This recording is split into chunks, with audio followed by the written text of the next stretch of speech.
What's up, everybody?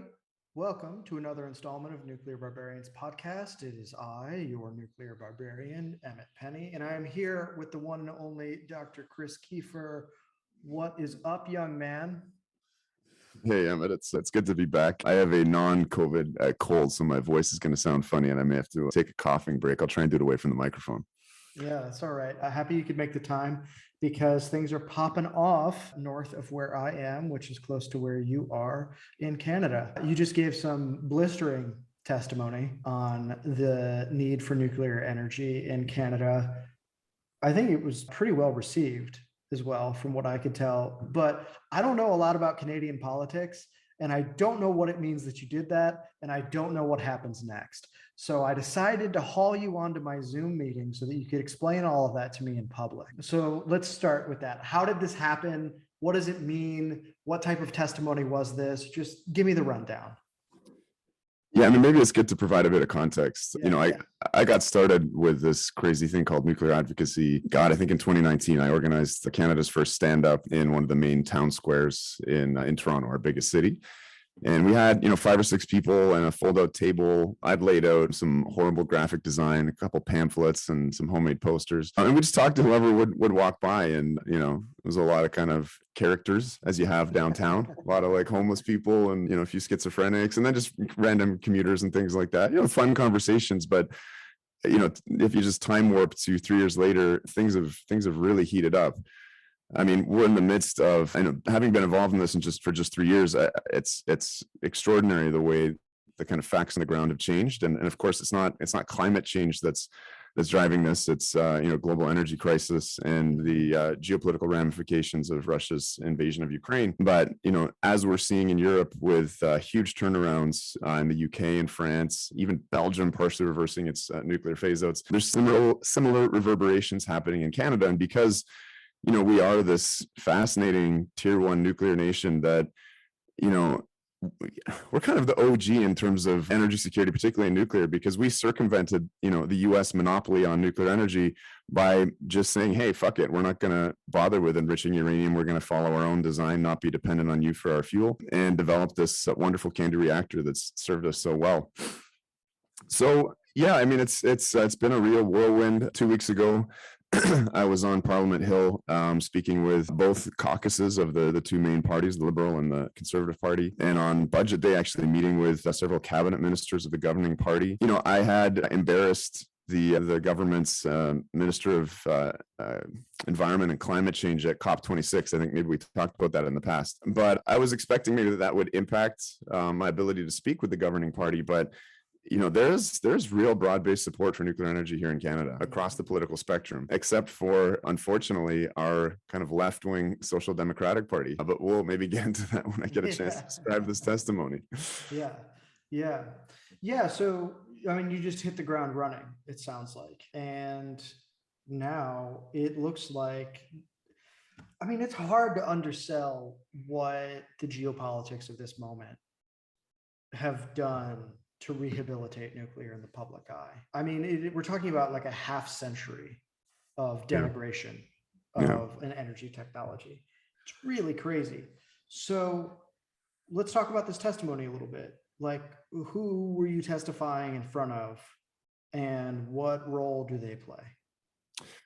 Yeah, so because of, I guess, impressing a few of the members of the Conservative caucus, one of those MPs asked me to put me on the list of witnesses for the House of Commons Standing Committee on Natural Resources. And this particular committee is on creating a just and equitable and Canadian energy transformation. I mean, long and short of it, it's a committee on the just transition. And so basically, yeah, there's parliamentary committees that are struck to examine a number of different issues. There's a Natural Resources Committee and Environment Committee, all the different portfolios of government. And they're made up of, all of the official parties. They're usually chaired by the governing party, and they make recommendations towards making laws in this country. So it's quite a formal affair. I flew up to the Capitol. It's in the West Block, which is, I'm trying to make analogies to the US, but it's kind of like Capitol Hill, very, formal setting. You're all, mic'd up and sitting in a great big circle with probably 30 other people in the room and a chair. And, there's a formal etiquette you're supposed to go through. And yeah, I mean, so this presentation was on,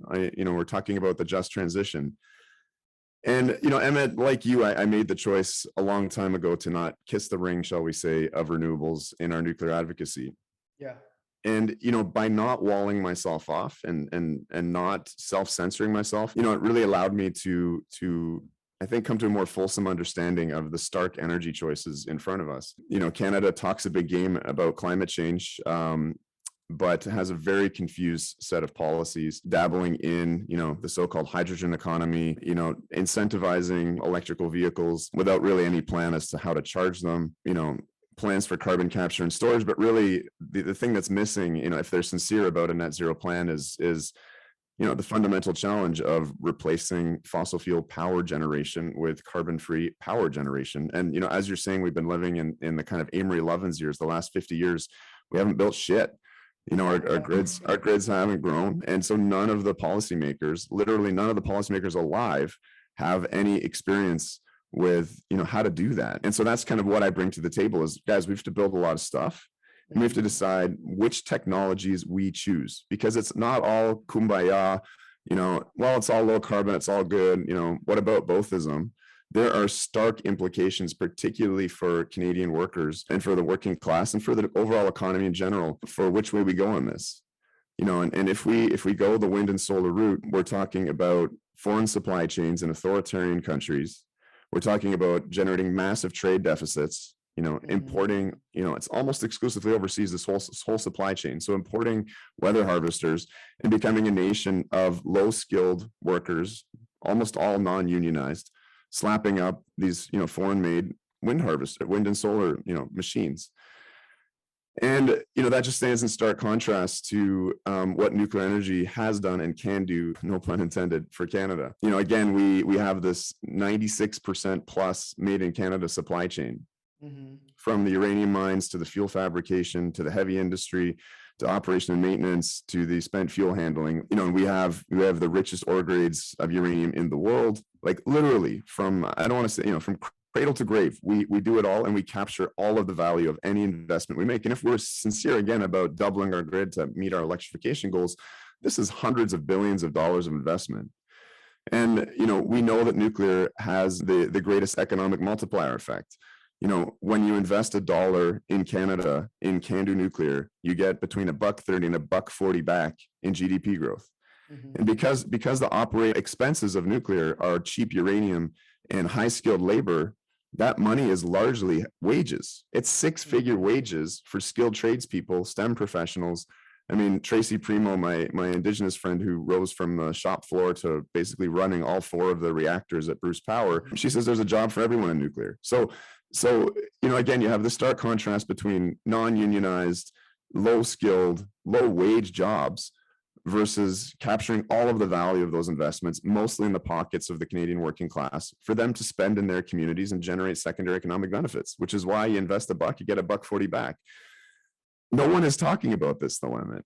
And so I think that's why my testimony was, kind of thunderous. And it was funny, I was invited by, a conservative member of parliament. I delivered a speech which was, basically the conclusion. Resoundingly pro-labor. Incredibly pro-labor. I was basically saying, wind and solar are workerless facilities. A just transition will not be given to workers, and just working conditions, good working conditions. I quoted Frederick Douglass, for God's sakes. I said, power concedes nothing without demand, right? Working people weren't gifted high wages and good working conditions, right? High skilled labor that's hard to replace with scab labor, that has the right and ability to strike, is what earns itself a just transition, right? Yeah. And so I said, listen, like, a just transition is not going to be gifted. Like, Canadian workers will be the heroes of their own just transition, but only if policymakers make the right technological choices and set the right industrial policy. So that was my message, and it was interesting how it was received. How was it received? Tell me about that. Well, again, it's bizarre, right? I deliver this resounding pro-labor message. I'm getting, slaps on the back from the Conservatives and the Liberals. And then I have, the NDP, which is, they were an amazing party back in the day. They were the Canadian Commonwealth Federation, an avowedly socialist party that called for the nationalization of big chunks of the economy. They actually got us Medicare, which is our universal public health system. They won us most of the social programs. Like, the reason that we don't, have a stripped down American welfare state, but more of a European one, is largely because of this party. When it's formed, when it's held up minority liberal governments, we've won those big sort of concessions. But as we've seen with the left around the world, as Thomas Piketty says, we now have this phenomenon of the Brahmin left, where the left has moved from the workplace, given up on organizing workers, moved away from the factories as we've deindustrialized, seen students, I guess, as the new sort of revolutionary vanguard, gone to the academy, the ivory tower, lost its engineering discipline, lost touch with working people. And so you have a left which is largely the educated elite. That's who supports the left parties, and the working class has gone and votes along with the 1% for the right-wing parties. So this Brahmin left is just really, while in their DNA, in their party's DNA is, they were the parties of labor. They seem to have no real concern for this future that I'm painting. And so the NDP representative, Charlie Angus, just proceeded to ask some really bizarre questions and just not engage whatsoever with any of the subject matter relevant to workers and a just transition. This was a committee, again, set up particularly to examine the just transition. I did not receive a single labor-based question, despite my testimony being completely about that. I just went straight to the usual issues of, waste and proliferation. And those, I enjoy answering those questions, and they're reasonable questions, but I mean, we weren't there to talk about that issue in particular. So it was an interesting experience for me. Yeah, I mean, I think it's interesting that you say that, because it's something that I've been doing a lot of thinking about too, is I've written this long piece on nuclear that'll be out next month, and I'm working on another long piece on the grid. And I've been trying to figure out like how we got here. Yeah. Where we seem to be using these old expectations for who's on which side in a world that no longer even allows for some of those expectations to be valid, not just at the partisan level, but just at the way like certain things work. Yeah.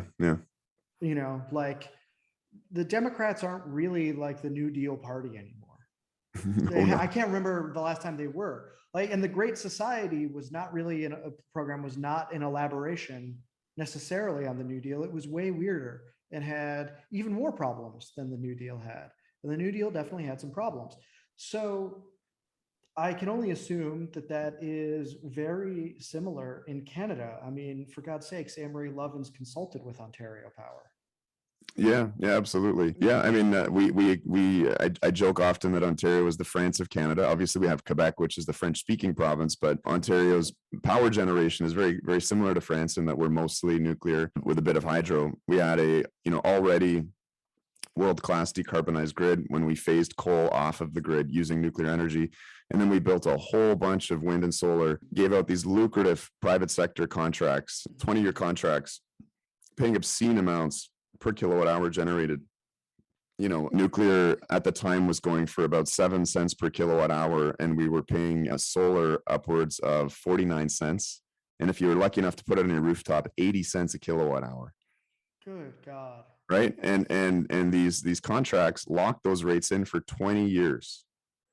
Right. So we're still stuck paying them.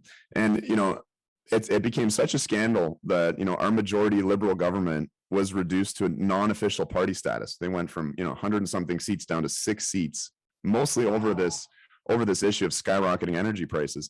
And, nowadays, our government, because ratepayers will not put up with the high electricity prices that this Green Energy Act, this Amory Lovin's plan gave us, our government subsidizes the ratepayer, subsidizes the cost of these contracts. We spend $3.2 billion every single year to pay that green energy part of the bills. We offload it from the ratepayer, and the taxpayer pays for it instead.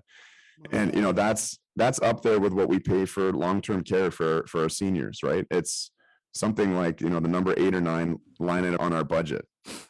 So, it's a real wound to me because, one of my great battles is to save the Pickering nuclear generating station, which is close to Toronto where I live. It employs 3,000 people directly. There's 7,600 full-time equivalent jobs in total, related to the plant, and economic spinoffs. And, rather than spending around $10 billion to refurbish it, given another 40 years of life, we'll probably end up spending around $40 billion when all is said and done on these green energy contracts, And again, wind and solar deliver very little in terms of decarbonization value here in Ontario. Wind produces radically out of phase with demand. And we're kind of like Germany. Our capacity factors on solar are sort of 10 to 15%. It was a ludicrous investment, and it set us up very poorly for this challenge of electrification. You're telling me in snowy ass Canada that solar has a shitty capacity factor, Chris? Is that who would have thunk? Who would have thunk? And honestly, I mean, it's strange that, like, me as an emergency physician, podcaster, obsessed with energy, is the one bringing, I think, a very common sense and very obvious message. And again, I think, we talk a lot about the intermittency problem, for instance, and the renewables side, the mainstream environmentalist side have, really spent an enormous amount of intellectual capital fighting that argument. As nonsensical as it is, right? The Mark C. Jacobsons, the army of energy modelers who, find various ways to prove that it's doable. So the intermittency thing, I think it's an arrow in our quiver, but the just transition thing is just irrefutable. 7 of the 10 large major wind turbine manufacturers are now Chinese.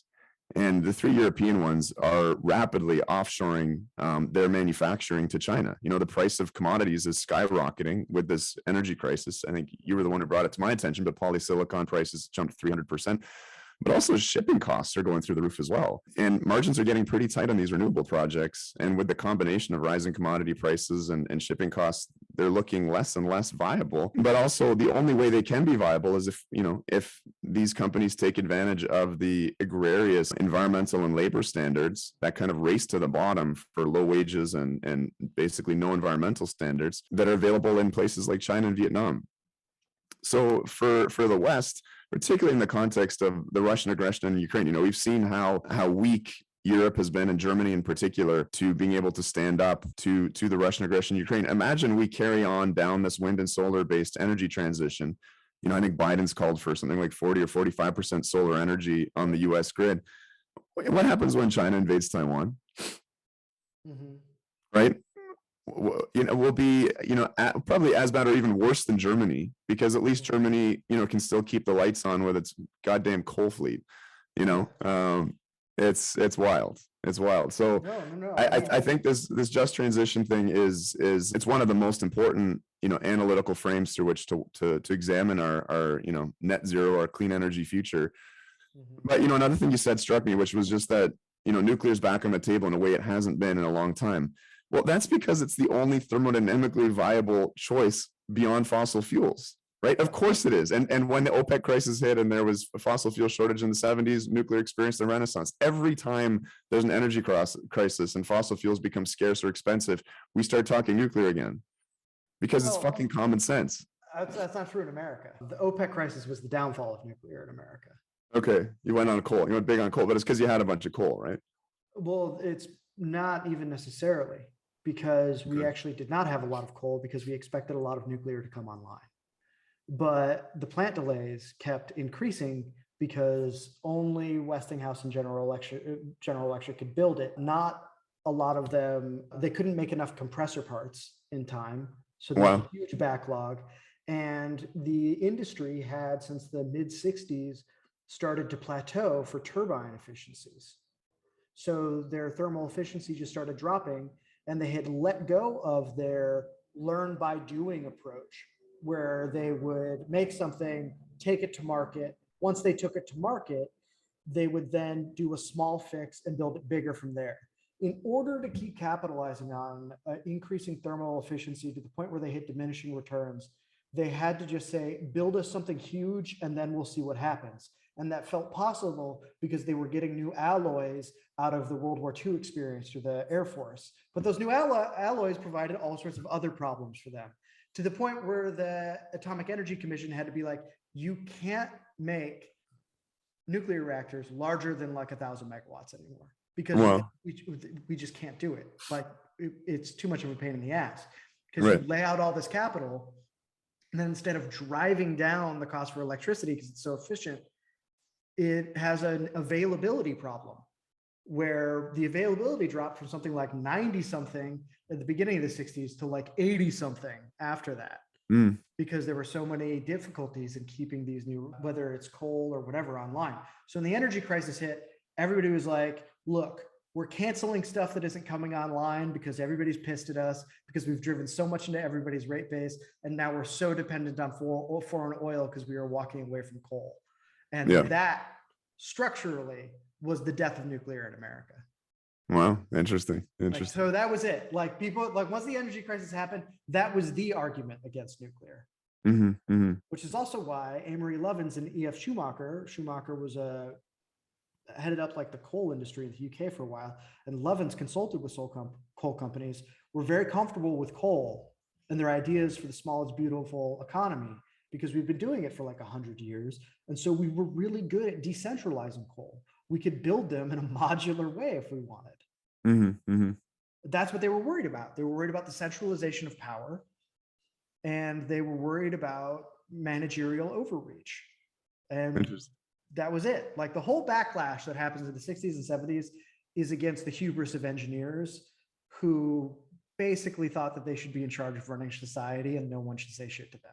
I guess what I'm saying is if the US didn't have coal reserves, not necessarily plants that were about to come online, but coal reserves, there's no other choice. I mean, and just look at France, right? I mean, you know, France is the example of what you're right. They didn't have oil, they didn't have coal, they didn't have gas. And so nuclear was the only viable option. And that remains the case, I think, to this day. Yeah, no, absolutely. That's what's interesting now being in America when you start to see nuclear being put on the table. Is that now people are just like, oh, maybe we kind of hobbled this a little bit too much. So now it's true that a lot of people in America are looking around being like, yeah, why weren't we doing this? You know what's special about Canada, you know, and I've been sort of shitting on nuclear across the West in general, but I've sort of had a bit of a turnaround. My friend Cal of Calumet's, I think, really brought this to my attention because he's very bullish on Canada, Canadian nuclear. You know, he thinks Canada is going to play a major role in helping Europe achieve its energy security in the context of making a commitment in 5 years to get off of Russian energy imports. But you know, this whole thing with our CANDU refurbishments, where every 30 or 40 years you have to put in some money, but you get another 40 years out of your nuclear plant. You know, that's really geared up an incredible supply chain and active workforce that's intimately familiar with our CANDU technology. You know, and so what's seemed politically impossible, I think, is becoming an absolute necessity. And I think we're ready to not only, you know, we're building the West's first SMR in Darlington, you know, which is going to have a first mover effect. And, you know, they're already planning on building a lot in Europe. TVA is talking about building some. Canada will be the first mover on that. But also, you know, we're really well positioned to build new CANDU. And, you know, call me crazy, but, you know, I think that's a real possibility. And if you talked to me 6 months ago, I mean, I would have said I'm delusionally fighting for that, but I'm actually feeling like it's a possibility now. I mean, that's what's interesting to me about the TVA. It's Ontario Power, right? That OPG. Which is really interesting. I mean, that is sort of this rhyming with the plan of the New Deal, because FDR, when he was governor of New York, was like, right, what's the deal with Ontario Power? How come this goddamn backwater north of the border has so much cheaper electricity than we do? What's going on? I think these private utility guys are screwing me over. And eventually he got his revenge with the TV when he laid it out. It was supposed to be a measuring stick, a yardstick, and a birch rod for the private utility industry. And now here we are. The Ontario Power and TVA are collaborating to be a first mover in SMRs. I mean, it's hard to be more exciting than that. Yeah, absolutely. Yeah, I mean, getting back to the testimony, it was very interesting, again, being challenged by the representative of the New Democratic Party, or our left-wing party, you know, and just how illiterate this guy, you know, he came with some talking points. He'd skimmed the IPCC, and the IPCC does talk about, you know, all of the energy sources and their drawbacks and benefits. And it mentions, you know, proliferation and waste management and other issues with nuclear. So he ran over those, but his big thing was, you know, that SMRs, you know, it's different than CANDUs, and those reactors make plutonium, and that could be separated to make weapons. And, you know, the BWR fuel, it's not like CANDU. It's we won't be able to store the waste somehow. And it's like, buddy, like CANDU is the exception, not the rule, right? You know, almost the entire, you know, water moderated reactor fleet is runs on low enriched uranium. Like that's what Oncalo is for. Anyway, it was just, it was an interesting experience. I think I was a bit politically naive because the first questions were sort of very genuine. We've invited some expert witnesses in. We're going to try and learn from them. But then it turned into some interesting sort of attempts at scoring points. Which culminated in I talked about the waste and basically was talking about the logistics, right? The mechanism for waste to get out of a repository and hurt people. Because I think people. It's similar. I've heard this strategy before. When people talk about waste, ask them like, what does it look like? How do you imagine it? What is it?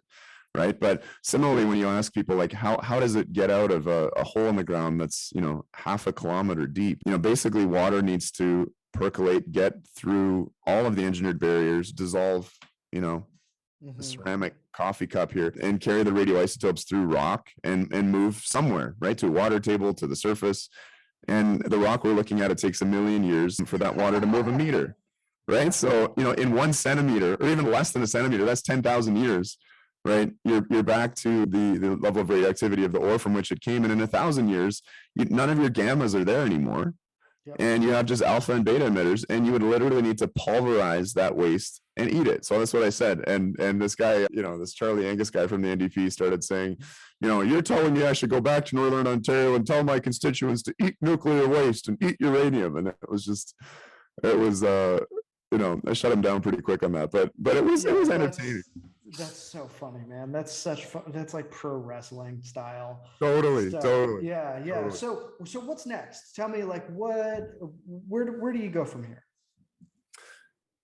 What I think the Safe Pickering campaign is really growing feet, because a lot of politicians are saying, okay, like, what can we concretely do? And I think there's a real opportunity now with, the federal government, the provincial government to come together to partially finance the refurbishment, and if OPG does not want to do the refurbishment, a partner like Bruce Power coming in and taking over the plant and running that refurbishment. And it's just a massive amount of power that's about to come offline, and we are not ready to deal with it, particularly with this whole thing of, by 2035, no one's supposed to be able to buy light duty internal combustion engines anymore. Right. So there's this whole plan to, 25% of Canada's emissions are transportation related, big distances between our towns and cities, huge country. And, the plan is to electrify that, but there's no realistic plan, again, to develop the power generation to make that happen. So by 2030, we're expecting an 8 gigawatt shortfall, and we're talking about taking 3,200 megawatts offline in 2025. It just doesn't make sense. So the conditions under which we made the decision not to refurbish Pickering, which were, the fracking revolution, dirt cheap gas, that gas was cool, it was a transition fuel, it was climate friendly, and that we were actually promised that we were going to be building new nuclear at Darlington at that point. That's all changed. Gas has quadrupled. We're up to $8 per million BTU. And if the US is going to do a kind of energy Marshall Plan for Europe to help it get off of Russian oil and gas, I can't see gas prices, settling back down again. And that's really going to factor into the economics of replacing 3,200 megawatts of nuclear with gas, which is what the IESO, our systems operator, says is going to happen. So again, it's not going to be climate concerns. It's going to be, pragmatic economic issues that will drive it. But, I think we went from, the chances of saving Pickering being 1 in a million. Now we're probably at 1 in 100. And we're going to take that to, 1 in 50, 1 in 25, and we're going to save the other thing. And I'm feeling more and more optimistic about that. Canadians for Nuclear Energy has prepared an absolutely bombshell, high level policy report, which we're going to be dropping soon. And I think it's going to create a lot of chatter and a lot of ideas and pave the way, for a concrete pathway to that refurbishment. And we're going to build new nuclear, and we're going to get that SMR built, and we're going to kick some ass up here in Canada, and hopefully, get you inspired by looking north again. Yeah, hopefully those of us south of you will get a little bit of that uplift. I hope to see that happen. It's very sad looking to the south with your obstructionist NRC and your $1 billion of annual operating budget of your anti-nuclear environmental NGOs. It's hard to be hopeful for you guys, but I know with folks, the growing herd of barbarians out there, nuclear barbarians, and other activists, that we're going to win this David and Goliath struggle, even in the unfriendly territory of the United States. Yeah, I think so. Well, you guys are the North Star for us, so we're hoping that you win and that this keeps rolling. And I think we'll end it on this triumphant and hopeful note. Chris, thank you so much for joining me again. This was a blast. All right, Emmett. Anytime, brother. All right, everybody. stay sharp, stay strong, and stay radiant. We will see you next time.